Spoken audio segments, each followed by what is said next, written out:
Fry channel எனக்கு என்ன பார்க்க போகிறோம் அப்படின்னா மட்டன் வறுவல். வாங்க எப்படி செய்யுதுன்னு பார்க்கலாம். இந்த மட்டன் ஃப்ரை செய்கிறதுக்கு வந்து ஃபஸ்ட்டு ஒரு குக்கர் எடுத்துகிட்டு 4-5 ஸ்பூன் வந்து ஆயில் விட்டுக்கோங்க. ஆயில் விட்டுட்டு அது கூட வந்து ஒரு 3 ஸ்பூன் அளவு இஞ்சி பூண்டு பேஸ்ட் வந்து ஆட் பண்ணிக்கலாம். இஞ்சி பூண்டு பேஸ்ட் ஆட் பண்ணிவிட்டு அதை வந்து நல்லா வந்து வதக்கி விடலாம். இந்த ரெசிபி வந்து ரொம்ப சிம்பிளாக ஈஸியாக வந்து ஒரு பேச்சுலர்ஸ் செய்யக்கூடிய ரெசிபி தான் இது. நல்லா இஞ்சி பூண்டு ஸ்மெல் போகிற அளவுக்கு நல்லா வந்து வதக்கி விடலாம். இப்போது நம்ம ஒரு 1/2 kg நான் வந்து மட்டன் எடுத்திருக்கேன். ஸோ அதை நல்லா வாஷ் பண்ணிவிட்டு அந்த மட்டனை வந்து நான் ஆட் பண்ணிக்கிறேன்.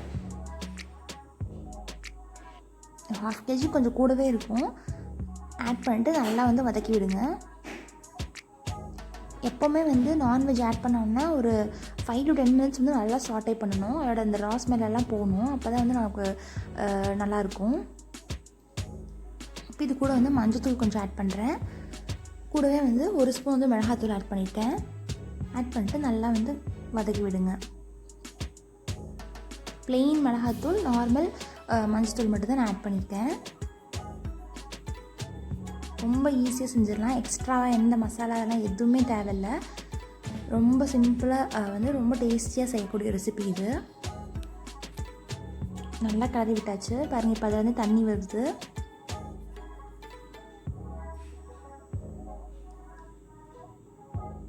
இந்த மாதிரி நல்லா ஒரு 10 to 15 minutes வந்து நல்லா ஓப்பனாக வந்து நல்லா சாட்டே பண்ணி விட்டுட்டு இப்போ அந்த மட்டன் வந்து முழுகிற அளவுக்கு தண்ணி வந்து சேர்த்துக்கலாம். ஒரு 2 டம்ளர் தண்ணி அளவு நான் சேர்த்துருக்கேன். நல்லா கலந்து விடலாம்.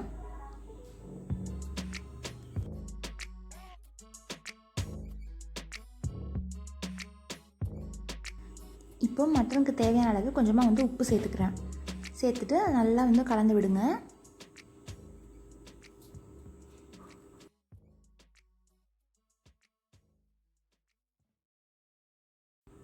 இப்போ நல்லா கொதி வந்துட்டுருக்கு. இந்த ஸ்டேஜில் வந்து நான் குக்கரை வந்து மூடிட்டு ஒரு 10லேருந்து வந்து ஒரு 15 விசில் அளவுக்கு விட போகிறேன். உங்களோட அந்த மட்டனோட டெண்டர்னஸை பொறுத்து நீங்கள் வந்து விசில்ஸ் வந்து கம்மி கூட பண்ணிக்கலாம். எனக்கு வந்து ஒரு 15 விசில் விட்டால் தான் வந்து நல்லா கரெக்டாக வெந்து வரும். பாருங்கள், இப்போ நல்லா வெந்துருச்சு. இப்போ நம்ம வேக வச்ச இந்த மட்டனை வந்து நம்ம நல்லா ஃப்ரை பண்ண போகிறோம். ஸோ அதுக்கு வந்துட்டு ஒரு கடாய் எடுத்துக்கலாம். நல்லா வெந்து வந்துருக்கு பாருங்கள். இந்த ஸ்டேஜில் பார்த்துட்டு வேகாமல் இருக்குது அப்படின்னா இன்னும் 2 விசில் கூட சேர்த்து வச்சுக்கோங்க. இப்போ எனக்கு கரெக்டாக இருக்குது. நான் வந்து ஃப்ரை பண்ண போகிறேன். அதுக்கு வந்து ஒரு கடாய் எடுத்துகிட்டு நல்லெண்ணெய் சேர்த்துக்கிறேன். இப்போது ஒரு 4-5 ஸ்பூன் நல்லெண்ணெய் சேர்த்துட்டு ஆனியன் வந்து ஒரு பெரிய வெங்காயம் வந்து நல்லா ஃபைனாக சாப் பண்ணிட்டு ஆட் பண்ணிக்கிறேன். கூடவே வந்து ஒரு பச்சை மிளகாய் கீரி போட்டுக்கலாம். காரத்துக்கு ஏற்ற மாதிரி நீங்கள் பச்சை மிளகாய் இன்னும் கூட சேர்த்து போட்டுக்கலாம். பட்டை, கிராம்பு இது மாதிரிலாம் எதுவுமே ஆட் பண்ணல. ரொம்ப சிம்பிளாக பண்ணக்கூடிய ரெசிபி. பட் டேஸ்ட் வந்து பயங்கரமாக இருக்கும். பட் மட்டன் சூஸ் பண்ணும்போது வந்து கொஞ்சம் இளங்கறியாக பார்த்து வாங்கணும். ரொம்ப முத்தலாம் அந்த மாதிரிலாம் வாங்கிட்டீங்க அப்படின்னா அது வந்து நல்லா இருக்காது. வாங்கும் போதே வந்து நம்ம பார்த்து வாங்கிக்கணும் மட்டன் பொறுத்த வரைக்கும். அப்புறம் இஞ்சி பூண்டு பேஸ்ட் வந்து 1 ஸ்பூன் வந்து ஆட் பண்ணிக்கிறேன். ஆட் பண்ணிட்டு நல்லா சாட்டே பண்ணி விடுங்க. எண்ணெய் கொஞ்சம் சேர்த்து விட்டீங்க அப்படின்னா தான் வந்து ஃப்ரை வந்து நல்லா நமக்கு கிடைக்கும். இது கூடவே ஒரு நல்ல பழுத்த ஒரு தக்காளி வந்து ஆட் பண்ணிக்கிறேன். ஈவன் நீங்கள் அரைச்சி கூட சேர்த்துக்கலாம். நான் நல்லா பழுத்ததுனால அப்படியே சேர்த்துக்கிறேன்.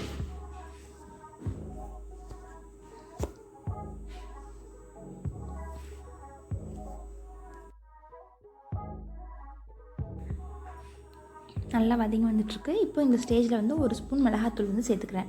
நீங்கள் வந்து கரம் மசாலா தூள் தான் இருந்தால் கூட கொஞ்சமாக சேர்த்துக்கலாம். நான் ப்ளெயின் மிளகாத்தூள் தான் வந்து ஆட் பண்ணுறேன். கூடவே வந்து கொத்தமல்லி தூள் வந்து எப்போவுமே மிளகாத்தூளோட ஒரு டபுள் டைம் வந்து கொத்தமல்லி தூள் போட்டிங்க அப்படின்னா ஃப்ளேவர் நல்லா கிடைக்கும். 2 ஸ்பூன் தனியாத்தூள் வந்து சேர்த்தாச்சு. நல்லா கலந்து விடுங்க. ஃப்ளேம் வந்து மீடியம்லேயே வச்சு பண்ணுங்கள். அப்படியே அடி பிடிச்சிரும். இப்போ நம்ம வேக வச்சுருக்க மட்டனையும் அந்த தண்ணி ஃபுல்லாக எல்லாமே சூப் எல்லாமே ஆட் பண்ணிடணும்.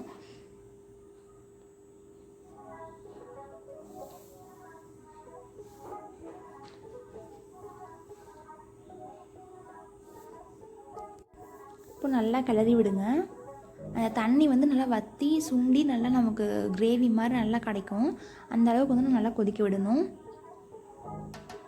இப்போ காரம் தேவை இன்னும் அப்படின்னா நான் வந்து பெப்பர் தான் ஆட் பண்ணுவேன். எப்போவுமே ஃப்ரைக்கு வந்து பெப்பர் ஆட் பண்ணிங்க அப்படின்னா டேஸ்ட் வந்து ரொம்ப நல்லா என்ஹான்ஸ் பண்ணி கொடுக்கும். அண்ட் மோரோவர் பெப்பர் பார்த்திங்கன்னா கொஞ்சம் குளிர்ச்சி தான், மிளகாத்தூள் ரொம்ப ஜாஸ்தியாக ஆட் பண்ணுறதுக்கு. இந்த சம்மர் டைம்லாம் பார்த்திங்கன்னா பெப்பர் வந்து கொஞ்சம் அதிகமாக சேர்த்துக்கோங்க, அது ரொம்ப நல்லது ரேதர் தென் நான் மிளகாத்தூள் ஆட் பண்ணுறதுக்கு. அவ்வளோதான் பாருங்கள், அப்படியே வந்து இந்த கிரேவி வந்து அப்படியே கெட்டிப்பட்டு வருது. நல்லா வந்து கிளறி விடுங்க.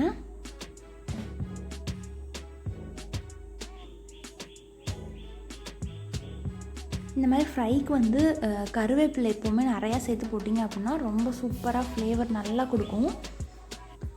கருவேப்பிலை, கொத்தமல்லி இதெல்லாம் வந்து சேர்த்துக்கிறது ரொம்ப நல்லாயிருக்கும். கொஞ்சம் புதினா கூட ஆட் பண்ணலாம், அதுவும் நல்லாயிருக்கும்.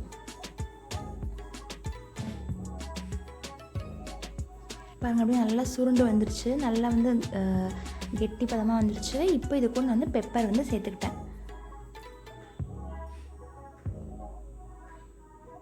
நல்லா கிளறி விடுங்க.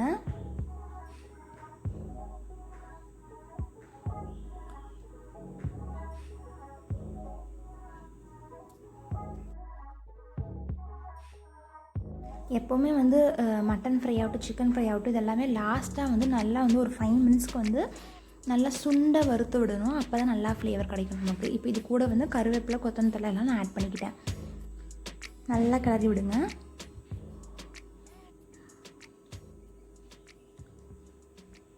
அவ்வளோதான் பாருங்கள், நம்ம டேஸ்டியான மட்டன் ஃப்ரை வந்து ரெடி ஆகிடுச்சு.